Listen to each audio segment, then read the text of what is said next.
Hello and welcome to the newest episode of the Brussels Signal Horizon podcast. And it is with great pleasure that today I can introduce you to one of the newest and most interesting writers on Substack. And we will also talk about this Substack in due time.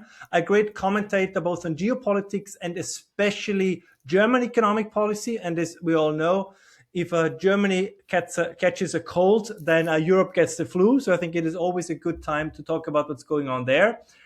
His friends call him Brawlster. The name of his Substack is the Brawl Street Journal. Brawlster, welcome so much to the Brussels Signal Horizon podcast. Thank you, Ralph. It's a great pleasure to be here. I think we should start right into it. And we are closing in on the first complete year of the new German government. So if you would have to grade it, the good, the bad, and the ugly, how is your estimate of Friedrich Merz's chancellorship so far? It's pretty horrible. There's no other way to put it. So it's quite a cliche to say that all politicians lie. But what he's done wasn't just lying. He was just he was reversing course 180 degree compared to what he promised. So he ran his campaign with the idea that there will be no new debt, and he kicked off the year by allowing a record new debt by changing the constitution, and especially by doing so before the new parliament was constituted.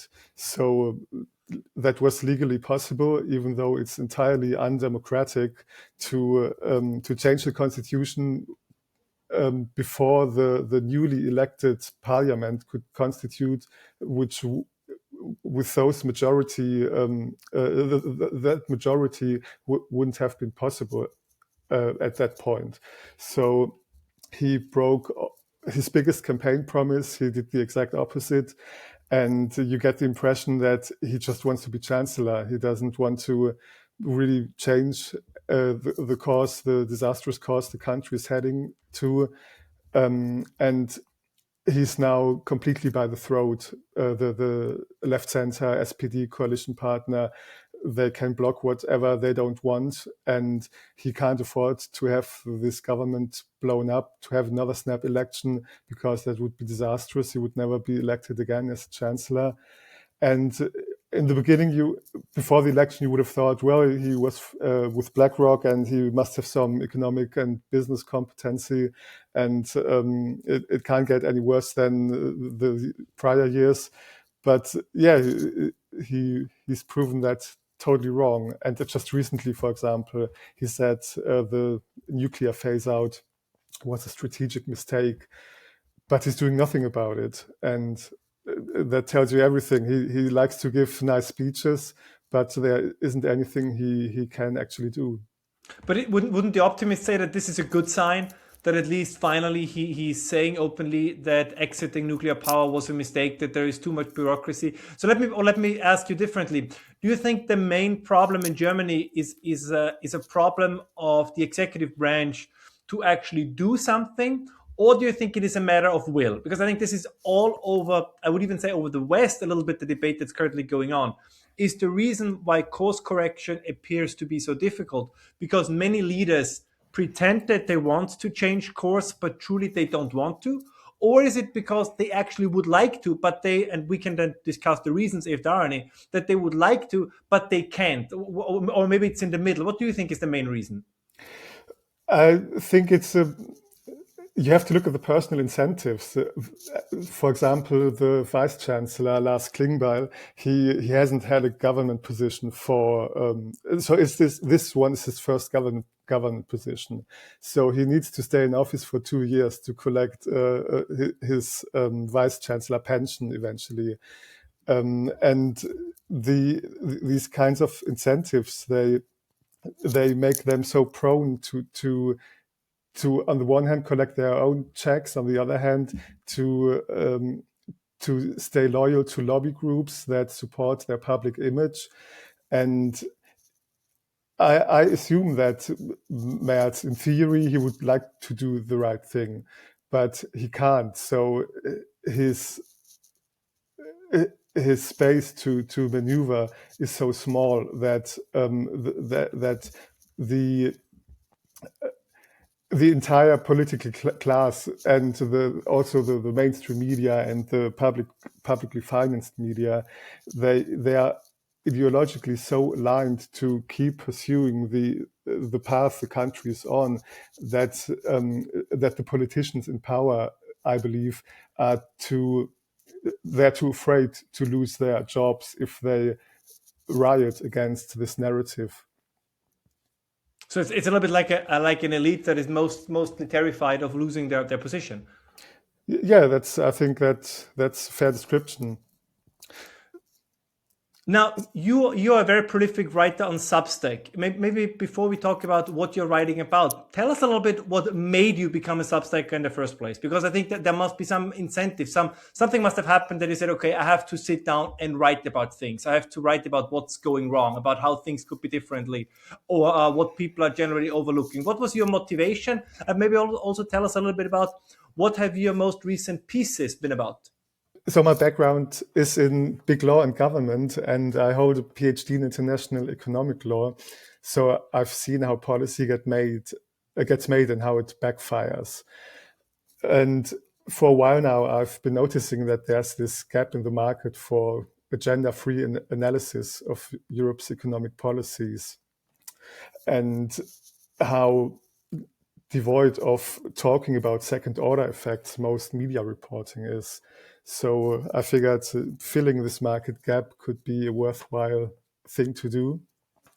And my pieces, they usually revolve around, or they look and analyze politics and markets through the energy lens, because economic development is downstream of energy policy, whether people like it or not. And also energy markets are deep and well developed, so they tend to give an early and fairly honest signal of where things are really going.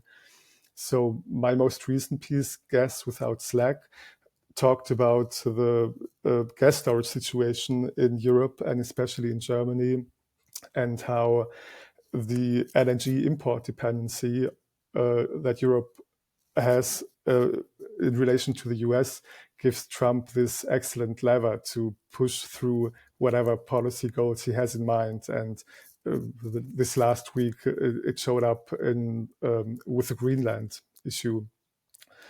And other pieces are about Europe's aluminum crisis, for example, how Europe is depriving itself of something that's actually physically not scarce, but Europe's own rules make aluminum scarce because of the carbon rules.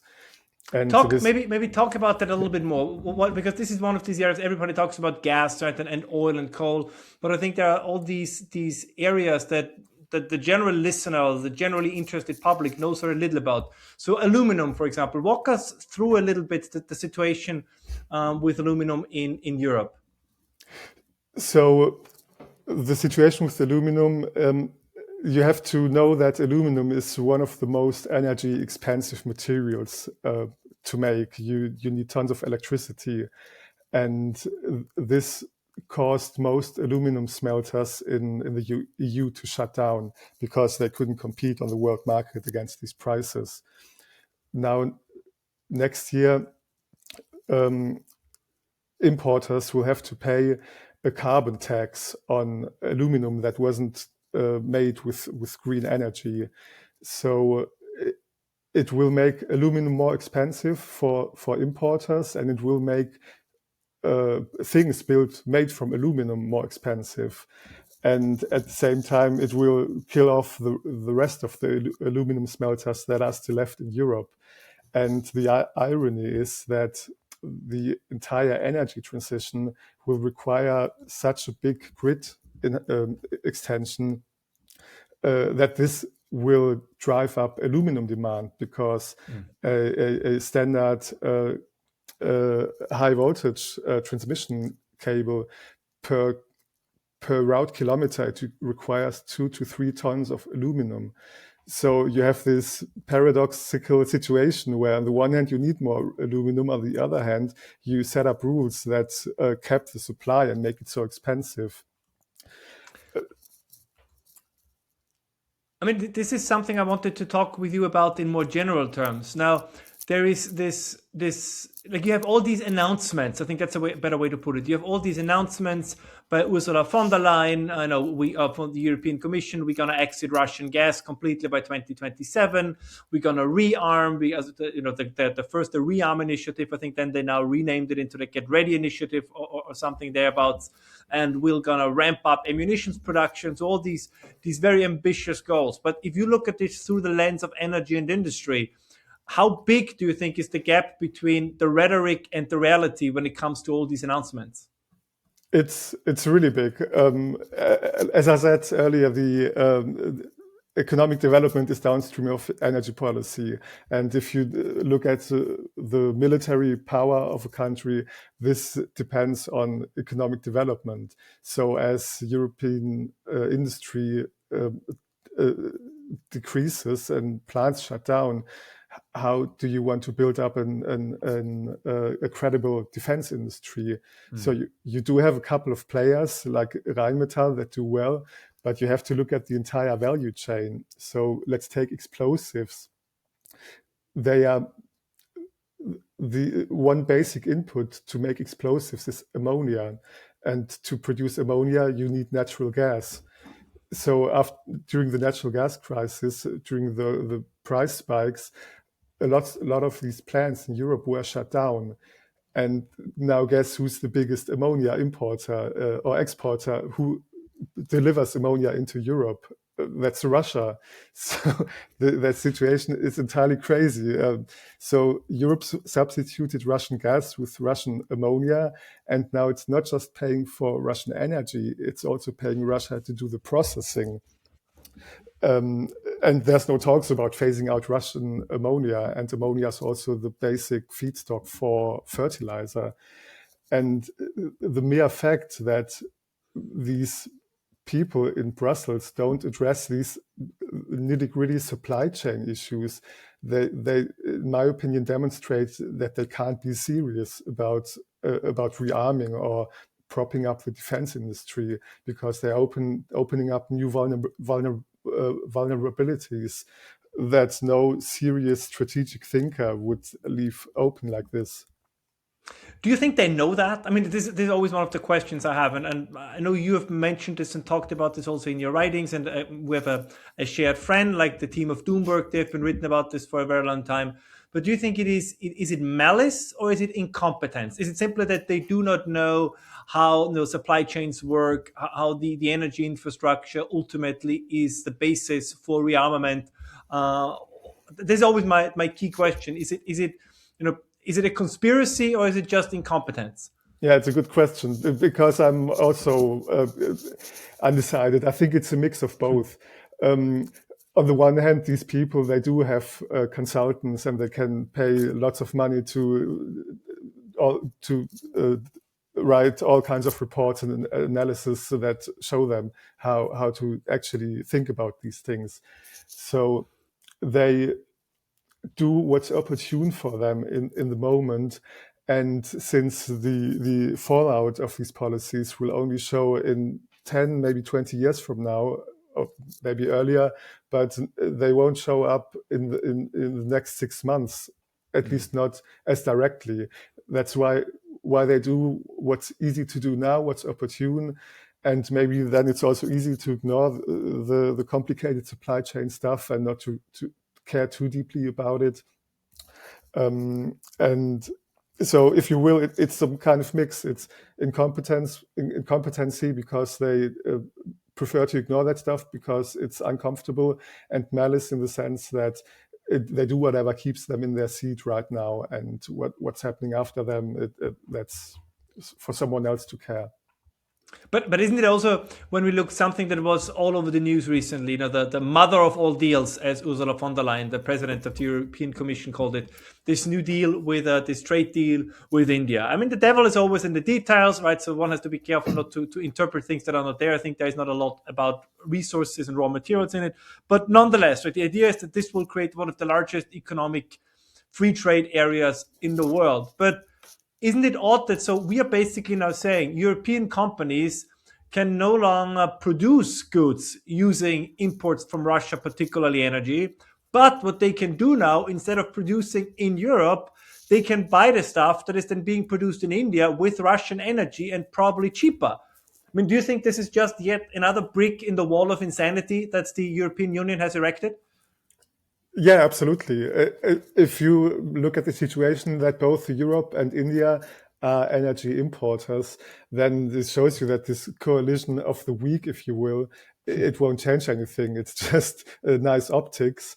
And another aspect, so they're talking about bringing a lot of people from India to work in Europe, if I've read the news correctly, which Yes. is in itself, well, you can debate if that's a good or bad thing, but most likely you can argue that this will depress wages in Europe further. And we also have a shortage of housing in the big cities. So I wonder if this is really such a great idea. And beyond the camera, optics for the cameras, there isn't anything that's net positive for European citizens. Yeah, and they also speak about like seasonal workers, and I'm wondering what kind of seasonal workers do the Europeans need? Are they like in agriculture, or as you say, it's a very odd setting of priorities. But do you think, again, based on your knowledge of industry in general and in Germany in particular, I mean, there's always the issue that if you enter any kind of free trade agreement, one side is going to benefit more from it than the other. So in the past, there was the assumption that whenever the United States or Europe entered into a free trade agreement, it would benefit them more than the other side. But do you think that that condition is still a given? I mean, how do we know that on the long run, integration economically with India will not turn out as disastrous as economic integration with China turned out to be? Yeah, probably have to look at the incentives India has, and it's likely that they want to get their young people educated in Europe, and so they can bring that knowledge into India and build stuff we built in Europe cheaper and with presumably at lower energy prices because they don't cut themselves off from cheap Russian energy. So the way I see it, it might be in the short run, it might look like Europe benefits from that, but in the long run, I'm not sure if, like I said, this coalition of the weak, if that's the best path to pursue for Europe in the long run. If you look at Germany and the condition in which it finds itself, and feel free to expand to all of Europe, because I'm always torn. I sometimes think myself, am I too pessimistic? I wonder, so maybe I have drank too much of the negative news and the negative, or sometimes negative substackers, and then all this, oh my God, it's all doom and gloom, and the end is nigh. But if you would try to make an assessment of whether, given the current trajectory, I mean, there's always the chance that at some point this will change and the course correction will actually be executed.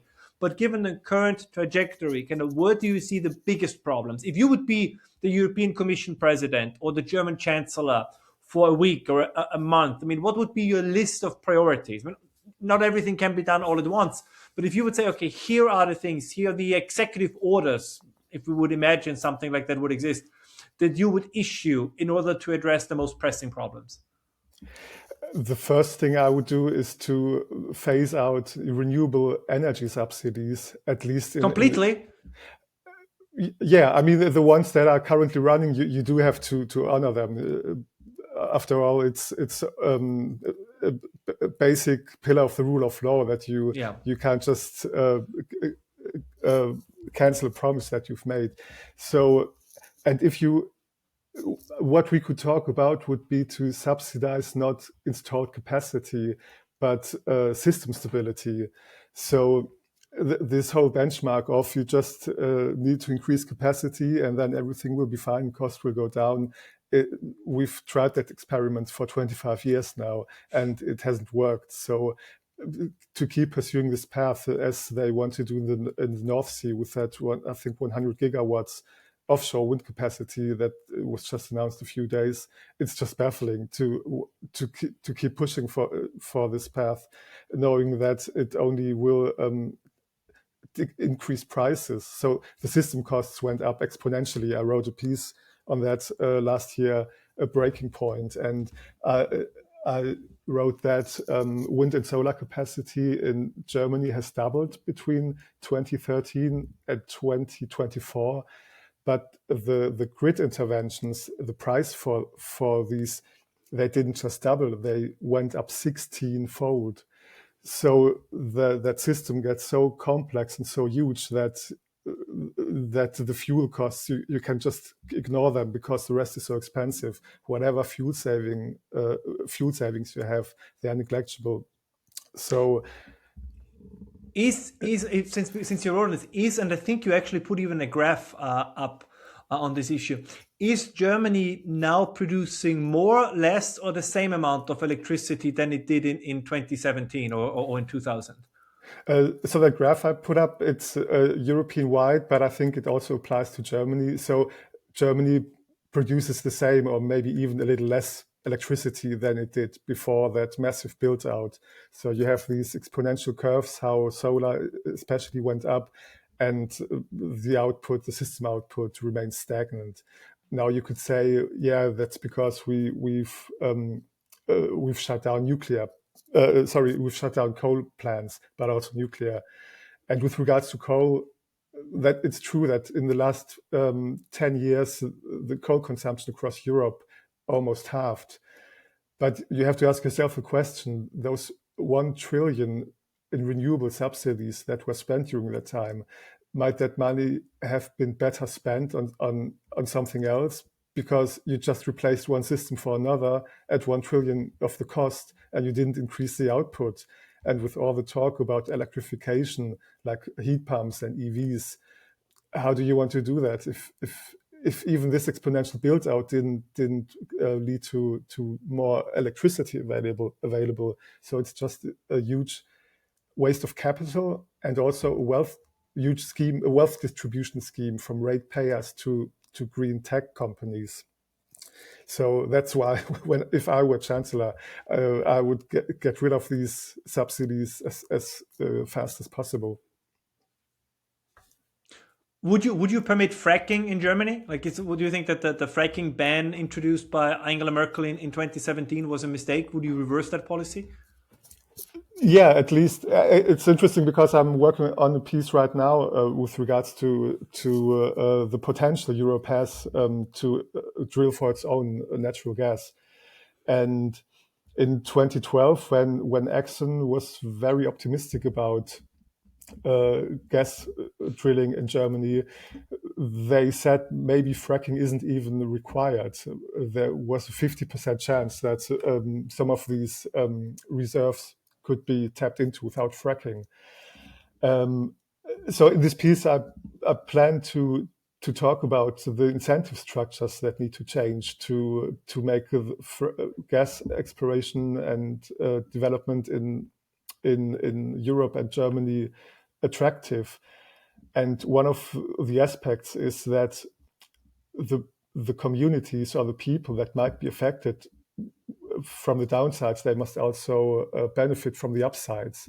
Similarly to the way the system works in the US, where you have land royalties, and the people who actually own the land, they can make a lot of money if gas gets put out of the ground from these places. And that's not the case in Germany, and probably not in any other European country. So the state pockets the license fees from the gas companies, and the citizens are the ones that bear the potential downsides.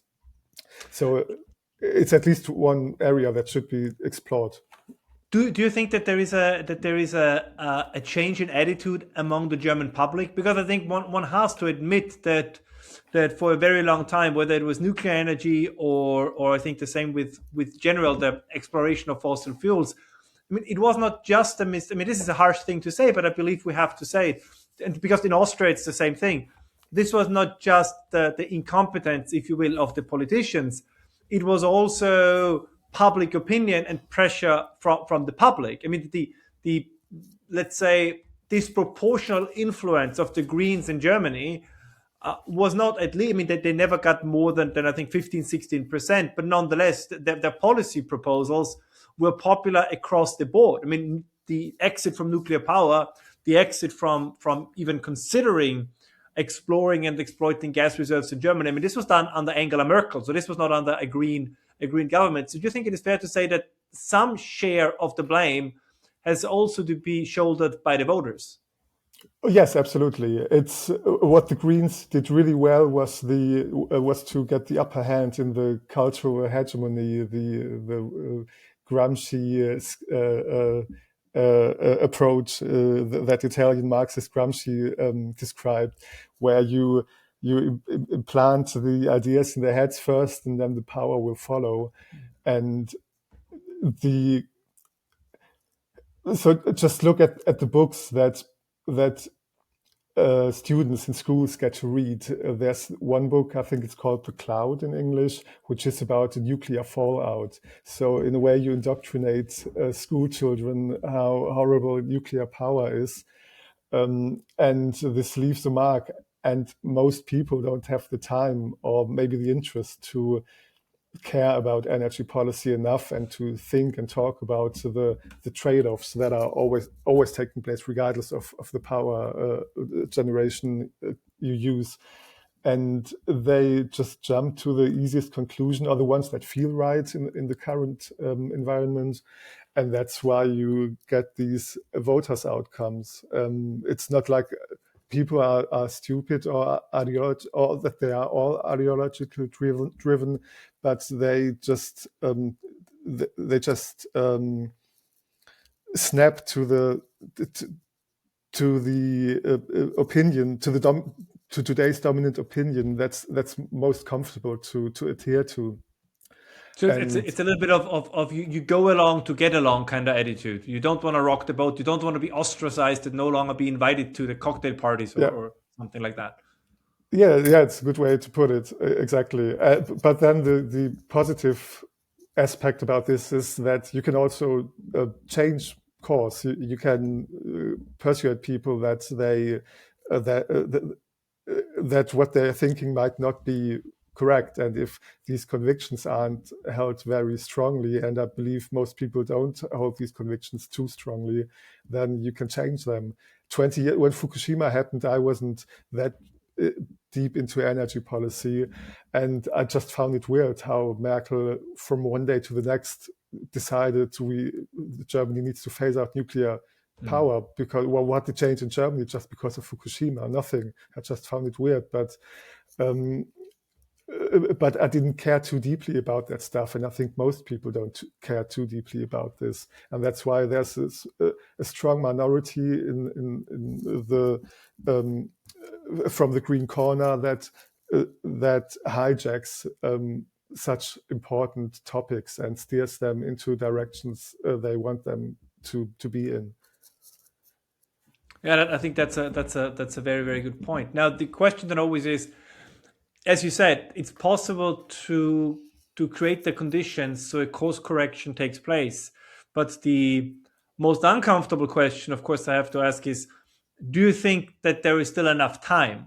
When we look at the German car industry, but again, all over Europe, if you look at heavy industry in general, you mentioned aluminum, but the fertilizer production, all of this, there seems to be a gradual or begrudging settling in. And I think we saw this also in some of the comments during the World Economic Forum in Davos. But is it too little too late? I guess that's always the big question. So one can say, oh, good, they finally get it. Finally, they understand that the energy transition, the Green New Deal, the way it was formulated and planned, this is not going to work.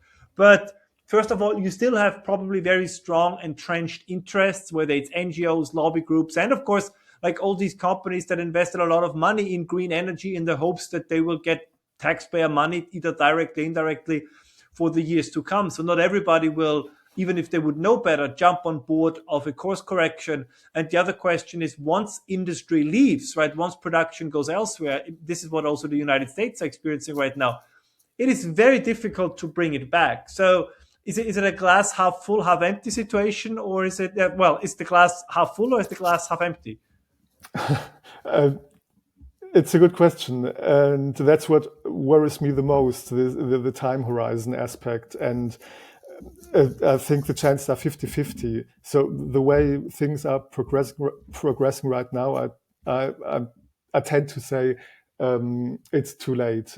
If they don't change course immediately, then there's no way to return to the kind of prosperity Europe enjoyed for such a long time. As you say, when plants are shut down, they aren't mothballed, they are dismantled and lost. And we can even see this with nuclear power. They could have mothballed these plants like they do in the US, where they wait for 30 years before they actually tear them down immediately. But the green policy in Germany is so, it's almost like a religion where you bomb stuff that you don't like, so there's no way going back. And with these people in power, there's no election coming up there, at least not a major election in anytime soon in Germany. And I don't see how anyone has the will and the capacity to course correct. So maybe the odds aren't 50-50, maybe they're more like 60-40 or 30-70, 70-30.